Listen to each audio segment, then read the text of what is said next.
साहब की बाणी है।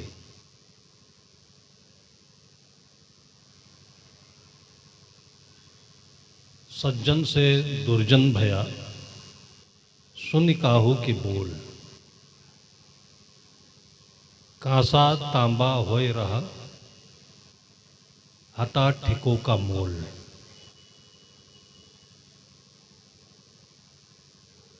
संगत के ऊपर सदगुरु कबीर साहब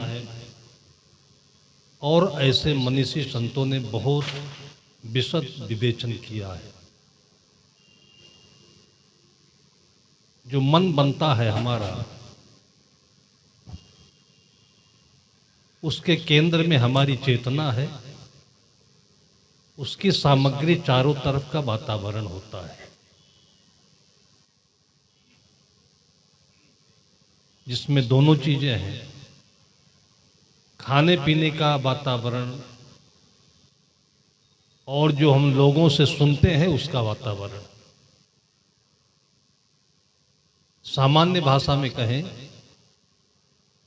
तो पहले जमाने में देहाती कहावत कहते थे, जैसा खाए अन्न वैसा बने मन। हम लोग अपनी चेतना से बहुत दूर होते हैं, तो जो कुछ बाहर सुनते हैं वही हम हो जाते हैं। जो कुछ बाहर देखते हैं उसी को हम स्वीकार कर लेते हैं। अभी 10-20 साल के अंदर में इतना परिवर्तन हुआ है, रहन सहन, खान पान और बातचीत के वातावरण में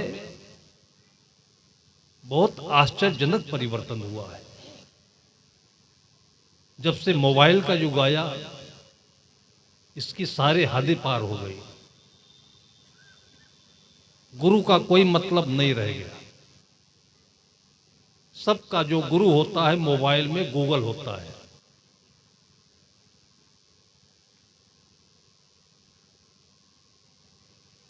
स्कूलों में जो बच्चे पढ़ते हैं, उस पढ़ाई में भी गुरु का महत्व समाप्त हो गया। चेतना विहीन जिंदगी लोग जीन रहे हैं।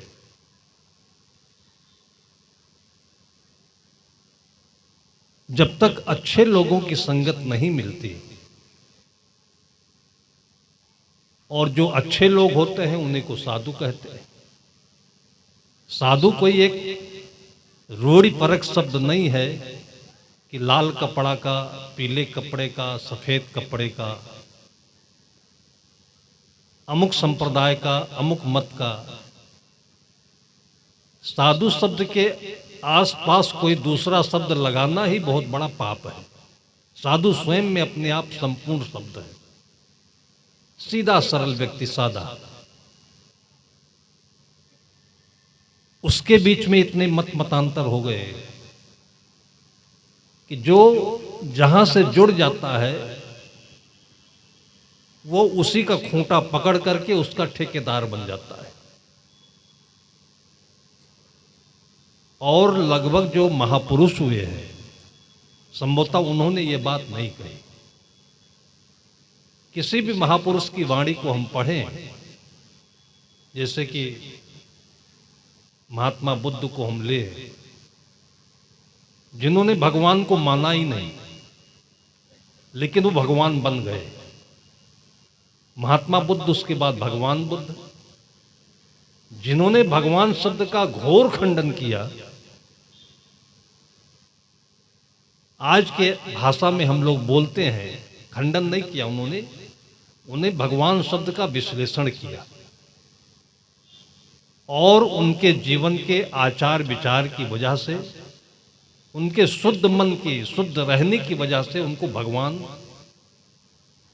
की उपाधि लोगों ने अपने स्वतः भावना से दे दी। स्वयं भगवान बन गए।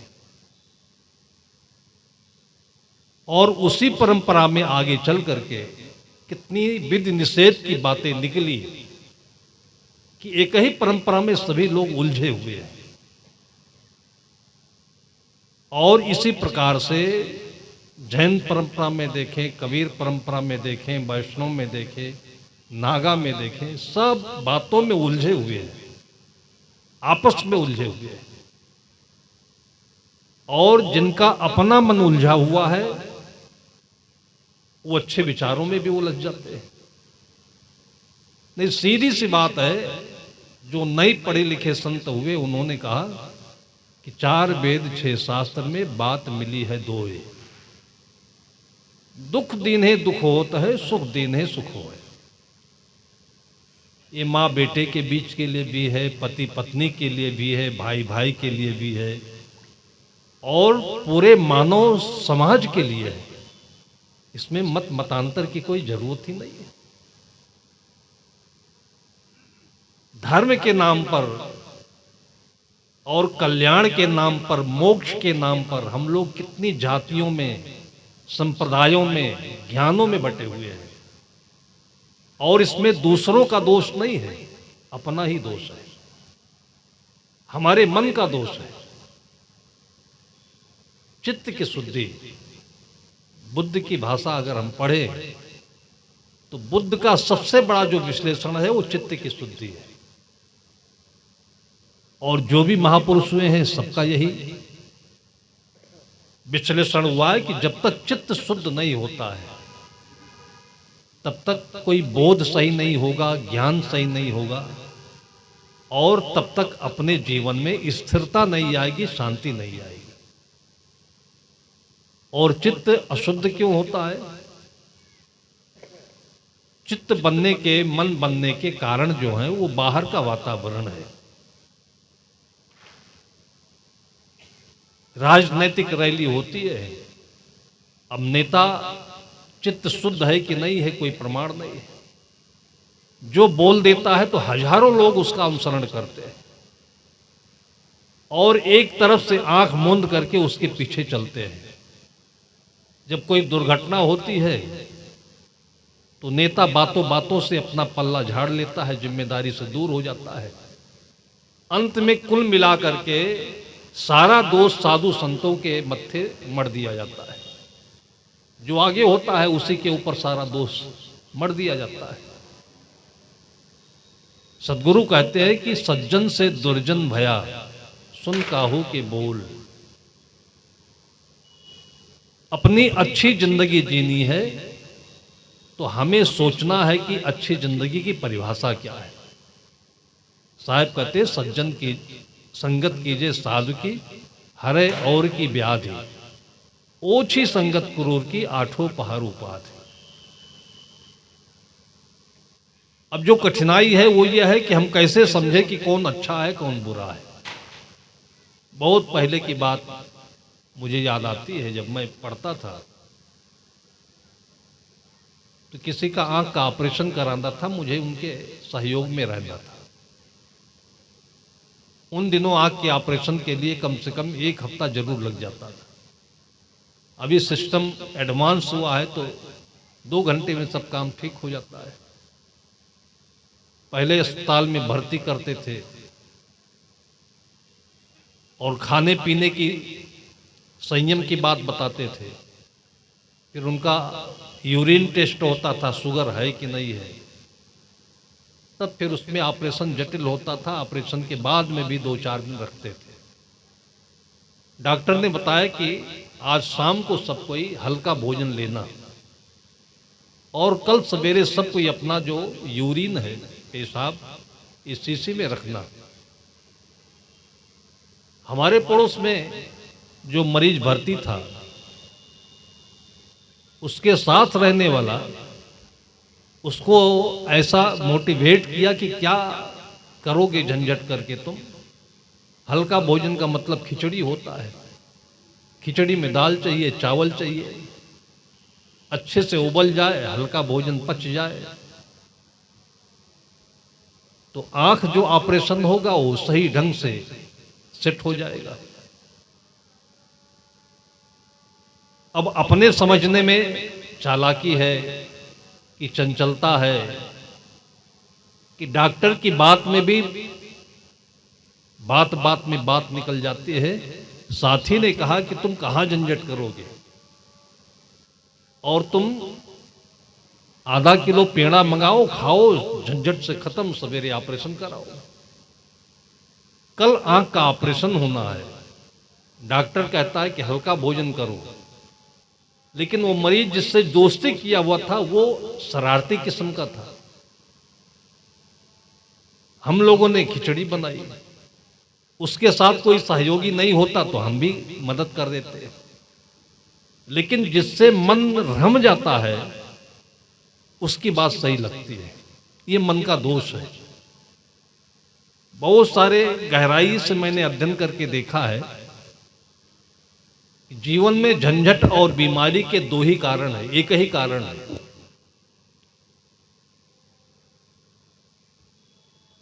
झंझट होने का एक कारण है कि जिससे आपको प्रियता अधिक होगी उससे झंझट होगा, इसलिए प्रियता बढ़ने लगे, जिससे मिले बगैर मन नहीं माने, तो समझ लीजिए कि आप अपने जीवन के लिए मुसीबत धीरे धीरे बढ़ा रहे हो। कम करो उसको। शरीर में बीमारी होती है, कोई भी पैथोलॉजी टेस्ट कराने की जरूरत नहीं है। अपने मन से पूछो कि क्या खाए बगैर अपना मन नहीं मानता है। रोज जो चीज खाते हो और वो चीज ना मिलने पर मन भड़कता है, बेचैन होता है, आप उसको अंदाज लीजिए, उसी चीज को छोड़ दीजिए, 3 दिन में बीमारी आपकी 50% कम हो जाएगी। मोटा मोटा फार्मूला है। हो सकता है कि लेबोरेटरी में कोई गलती हो जाए, इसमें गलती नहीं हो सकती है। इतने सरल फार्मूला को आज तक लोग नहीं समझ पाए, और उसी का परिणाम है कि जहां भी जाता है वहां पर 100 रुपए की जगह पर हजारों रुपए उसके लूटे जाते हैं, और एक बार दवा के चक्कर में पड़ने के बाद पूरे जीवन भर दवा के चक्रव्यूह से वो फुर्सत नहीं पाता है। डॉक्टरी पढ़ाई ही महंगी है। 5-10 करोड़ रुपए लगाए बगैर कोई MBBS डॉक्टर नहीं बनता है, तो आप समझ लीजिए कि उसके पास आपका खर्चा कितना बड़ा होगा। उन सारी चीजों से मुक्ति पाने के लिए एक ही चीज थी, वो चित्त की शुद्धि है। संतों ने उसको कई रूपों में कहा, मन का कहा न कीजिए मन की अमित सा, ई मन चंचल, ई मन चोर, ई मन शुद्ध ठगार। अब उसमें सुविधा है। आज सुविधा के नाम पर हम लोग इतने ठगे जा रहे हैं कि लोग अपने घरों में सुबह सुबह रोटी नहीं बनाते हैं, सब्जी नहीं बनाते, दाल चावल नहीं बनाते हैं, उठते ही केवल चाय भर बनाते हैं, और बाकी दुकान से पाउच आता है, नमकीन का पैकेट आता है, ब्रेड का पैकेट आता है, वही खाते हैं। ज्यादा इच्छा हुई तो चाउमीन मंगा लिया।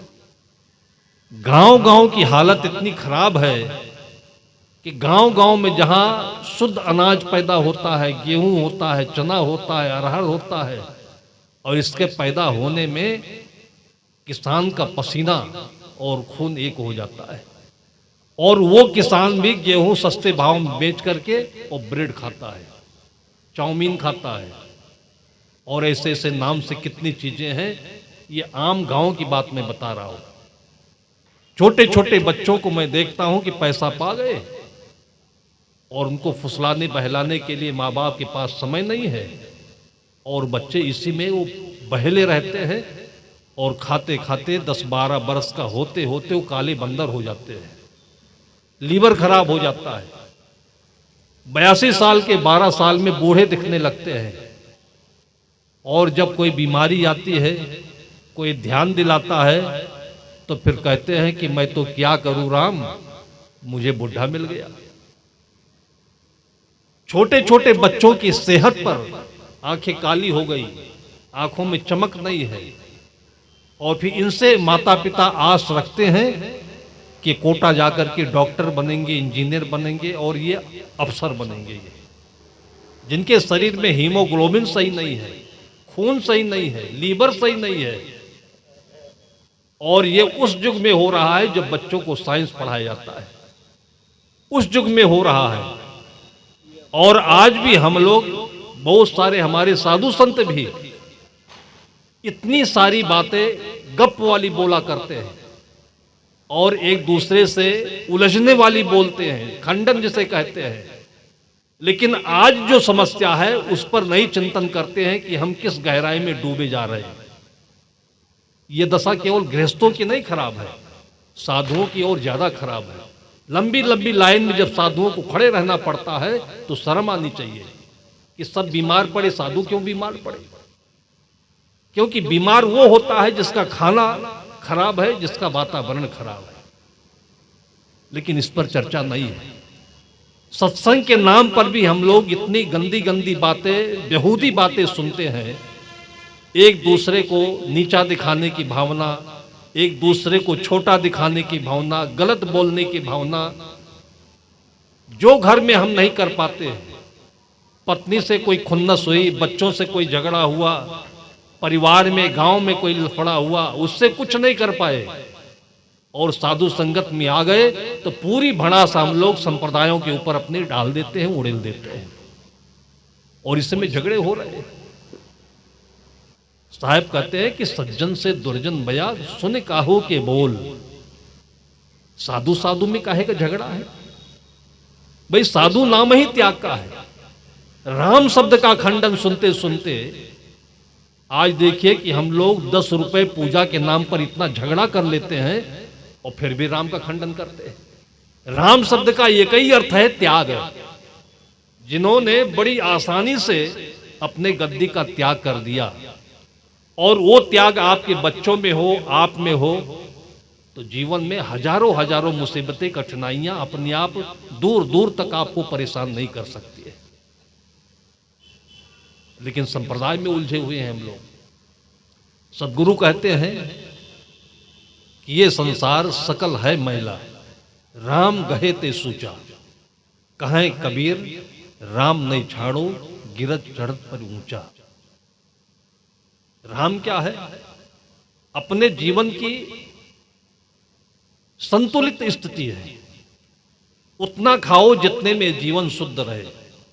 संतुलन, बैलेंस शब्द विज्ञान में भी माना जाता है और उसको आज से हजारों वर्ष पहले जब कोई मत संप्रदाय नहीं बने हुए थे, पतंजलि कोई संप्रदाय के व्यक्ति नहीं है, कणाद कोई संप्रदाय के व्यक्ति नहीं है, गीता के जो रचनाकार हैं कोई संप्रदाय नहीं है, लेकिन गीता पढ़ने में भी लोग कहेंगे कि हम तो मुसलमान हैं, गीता नहीं पढ़ेंगे।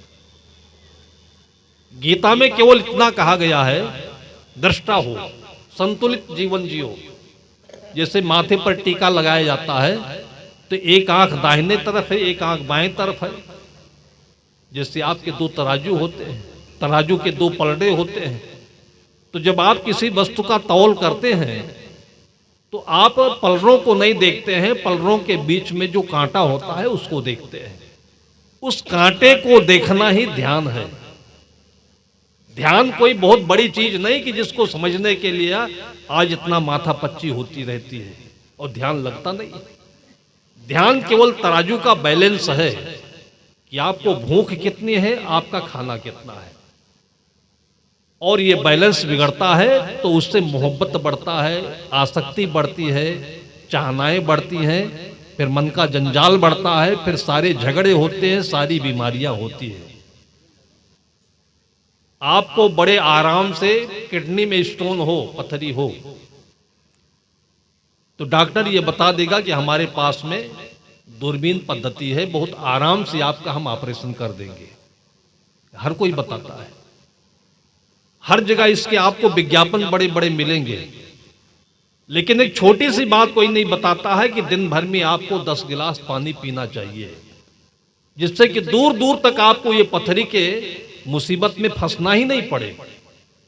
चाय 10 बार पी जाएंगे, कोल्ड ड्रिंक 20 बार पी जाएंगे, बाकी सब कुछ कर जाएंगे, लेकिन पानी नहीं पिएंगे। हिंदू परंपरा में किसी ने कभी बताया होगा, जैसे आर्टिस्ट लोग होते हैं, अपनी मन की भावनाओं को करने के लिए चित्र बना देते हैं, समझ में नहीं आता लेकिन कोई आर्टिस्ट पढ़ लेता है। कोई जमाने में भगवान शंकर के नाम पर पानी चढ़ाने की प्रथा हमारी भारतीय हिंदू परंपरा में चल गई। ये कोई संप्रदाय नहीं होता है, लेकिन इसको संप्रदाय में गिना जाता है। सुबह सुबह उठ करके एक लोटा पानी चढ़ाना चाहिए। वो जो स्मारक है, जो चिन्ह है, वो हमारी आपकी खोपड़ी है, जो हमेशा गर्म रहती है पेट की वजह से, जठराग्नि के बिगड़ने की वजह से। इसके लिए सबसे पहला आपको उपाय करना है कि सुबह उठते ही सबसे पहले आपको एक लोटा पानी पीना है। आपको याद रहे, इसको याद रखने के लिए उस जमाने की यह परंपरा है जब कागज नहीं होते थे, कलम नहीं होता था, और कर्मकांड के माध्यम से आपको ये चीजें जेहन में रख दी जाती थी। कभी कोई इसका अर्थ निकालेगा तो समझेगा, इसका खंडन हजारों बार करेंगे, लेकिन इसका एक छोटा सा अर्थ नहीं निकाल पाएंगे कि कहीं हमको पीने के लिए तो नहीं कहा गया। ये भगवान शिवरात्रि, शंकर की शिवरात्रि के समय में बेल पत्री चढ़ाई जाती है।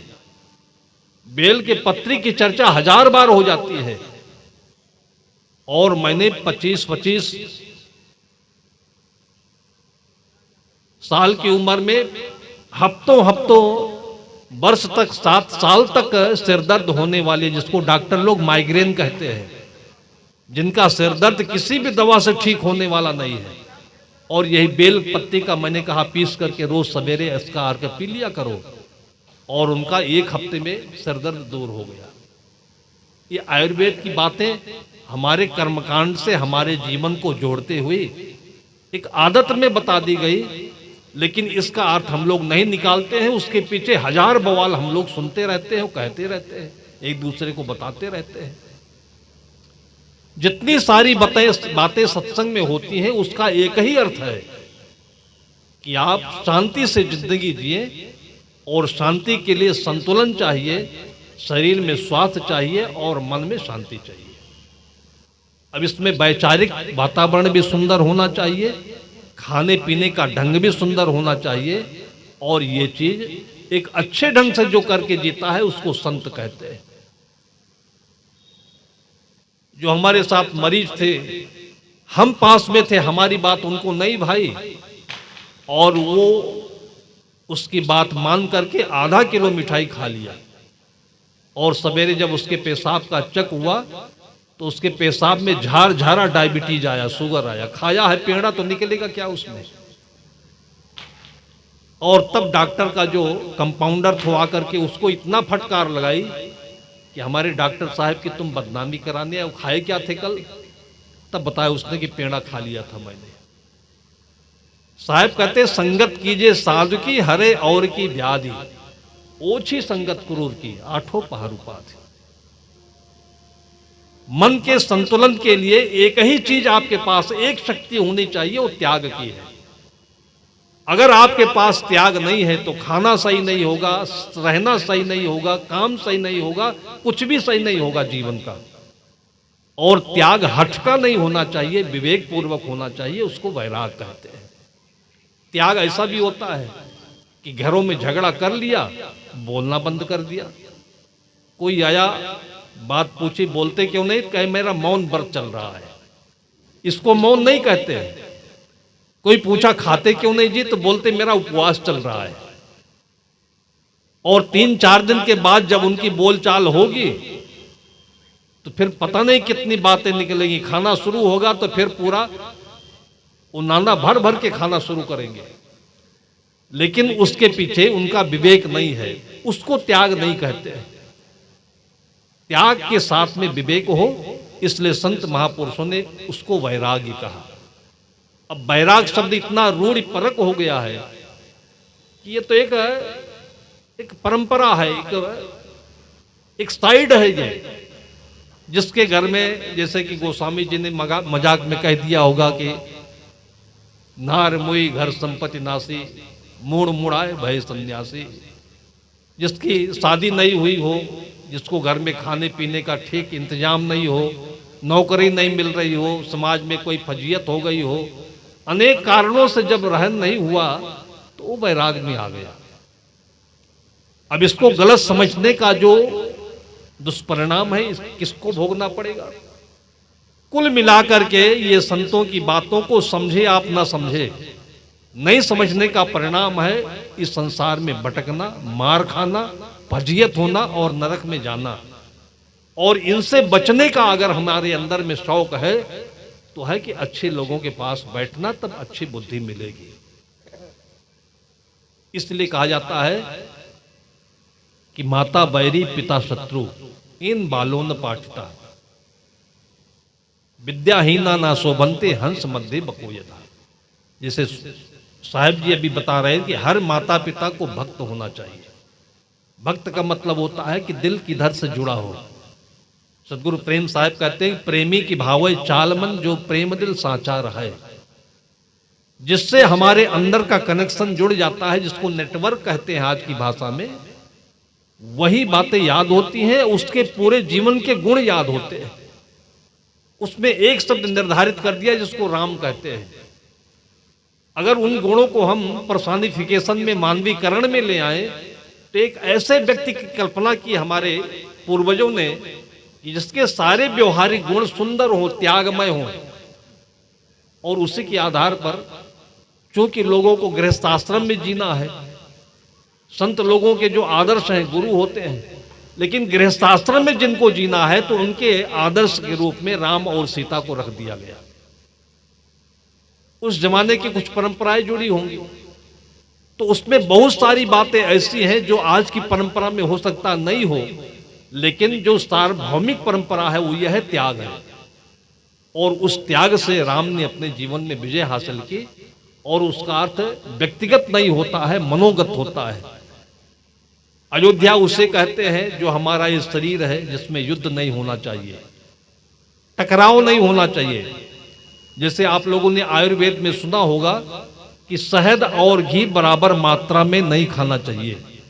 शहद भी अच्छी चीज होती है और घी भी अच्छी चीज है, लेकिन दोनों को बराबर मात्रा में मिला देते हैं तो मिला करके वो जहर बन जाता है।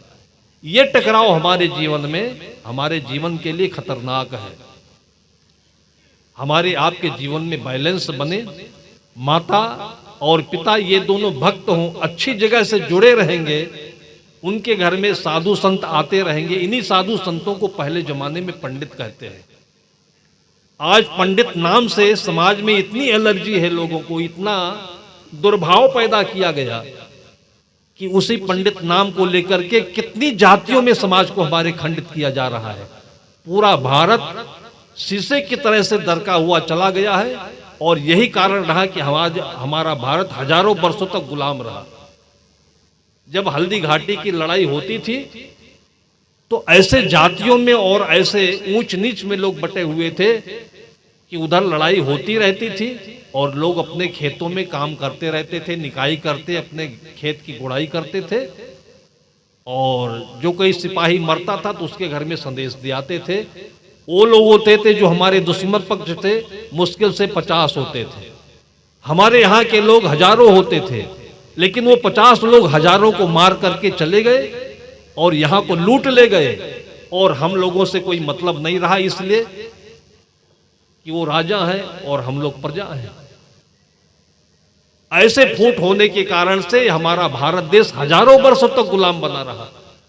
और उस फूट का जो दुष्प्रभाव है वो ये है कि आज हमारे पिता पुत्र में, पति पत्नी में, भाइयों में, जब रात दिन उसी की चर्चा हम करते रहते, कभी कदाचित सत्संग की चर्चा है तो उसमें भी फूट, उसमें भी एक दूसरे की बुराई, उसमें भी खंडन।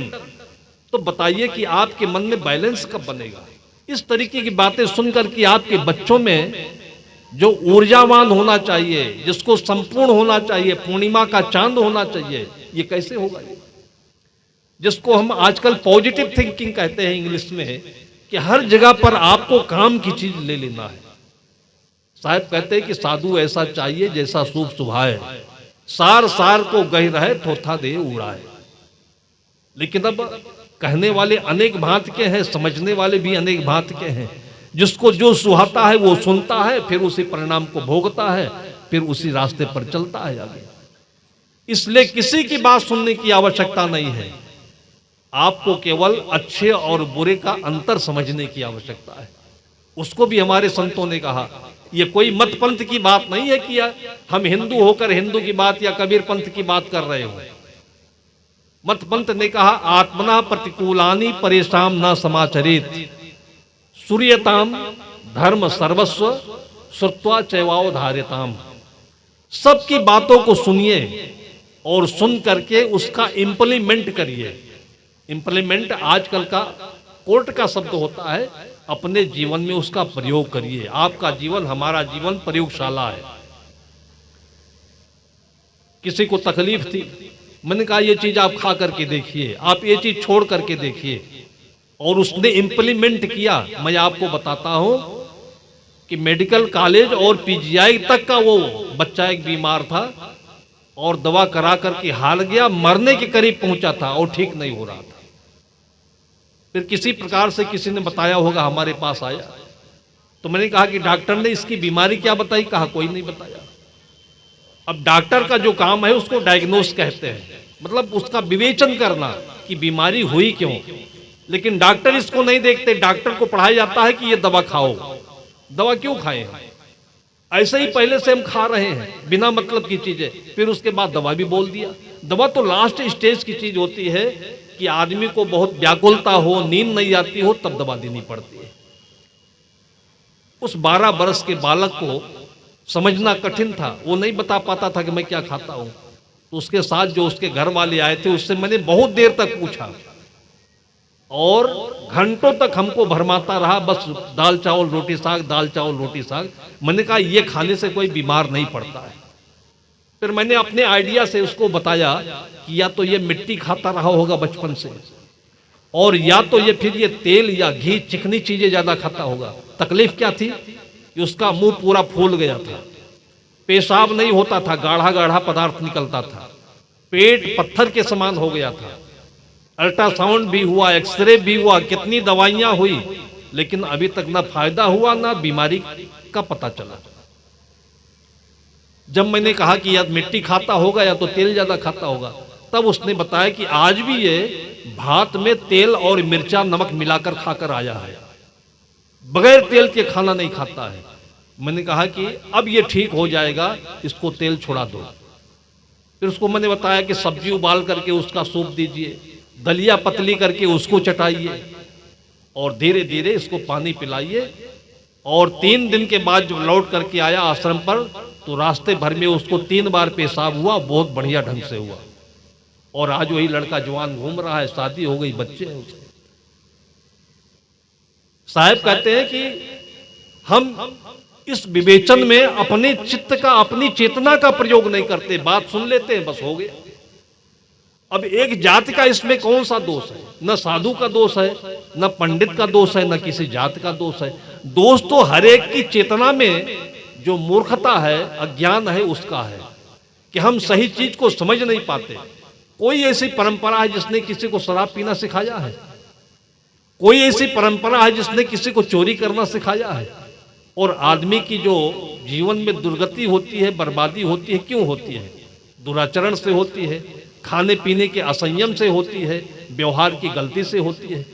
ये चाहे हिंदू हो, चाहे मुसलमान हो, चाहे जिस जाति का हो, चाहे जिस देश का हो।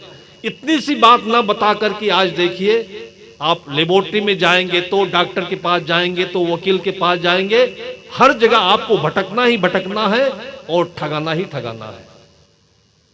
इसलिए अपनी चेतना को जागृत करें और किसी की बातों में फंस करके सज्जन से दुर्जन नहीं बने। अपनी गरिमा को, अपनी महिमा को बचाएं। और उनके लिए हम ऐसे संत गुरुजनों का आदर्श सामने रखते हैं जो किसी गुरु को नहीं पाए, वो राम को रख लेते हैं। और जिनको आज के जीवंत गुरु मिले हुए बताने वाले, वो जैसे अभी दिवंगत हुए पूज्यपाद सदगुरु श्री राम सूरत साहब, उनको हम इसीलिए याद करते हैं कि उनके जीवन का जो कुछ था उसको हम जब विवेचन में लाएंगे तो उससे हमको बहुत सारी बातें मिलेंगी। जो आज संत उनके पीछे चल रहे हैं वही राम सूरत साहब है, वही विशाल साहब है, वही कबीर साहब है। सतगुरु विशाल देव ने अपनी वंदना में कहा है, अजहू वोई रहंत बंदो शीश झुकाए तिर। कबीर साहब के नाम पर भी कितने झगड़े होते हैं। कबीर साहब कौन है? आज जो अच्छा जीवन जीने वाले हैं वो कबीर है। और राम कौन है? जो आज अच्छे ढंग से अपने परिवार में, देश के लिए, समाज के लिए काम कर रहे हैं, वो राम है। और इसकी पहचान किसको होगी? आपके शुद्ध चेतना को होगी। शुद्ध चेतना किसे कहते हैं? जो अपने जीवन में कल्याण का सच्चा इच्छुक होता है। कल्याण का इच्छा क्या है? कि आप अपने अंदर में विवेचना करिए, पक्षपात पूर्वक नहीं। जैसे मैंने पूछा क्या खाते हो, तो ईमानदारी से बताइए ये खाते हैं, और जब उसकी विवेचना होगी तो आपको समझ में आ जाएगा। तो इस प्रकार से अपने जीवन की जो भलाई है, ये जीवन का सबसे बड़ा काम है। इसके वातावरण में जो अच्छे लोग हैं उनको भक्त कहा जाता है, जो उनके मार्गदर्शक होते हैं उनको संत गुरुजन कहा जाता है। बस समाज में यही एक परंपरा है। इसमें हम बंटे नहीं, इसमें कटे नहीं, इसमें भ्रमे नहीं, और अपने जीवन को सुंदर बनाए। यही हमारे जीवन की मुक्ति होगी और यही हमारे जीवन का परम लाभ होगा। यही लाभ सबके साथ में हो। इसी शुभकामना के साथ मैं अपनी वाणी को विराम देता हूँ। बोलिए सद्गुरु देव की जय। अभी हम सब पूज्य श्री के मार्मिक विचार, आहार, विहार और व्यवहार पर श्रवण कर रहे थे।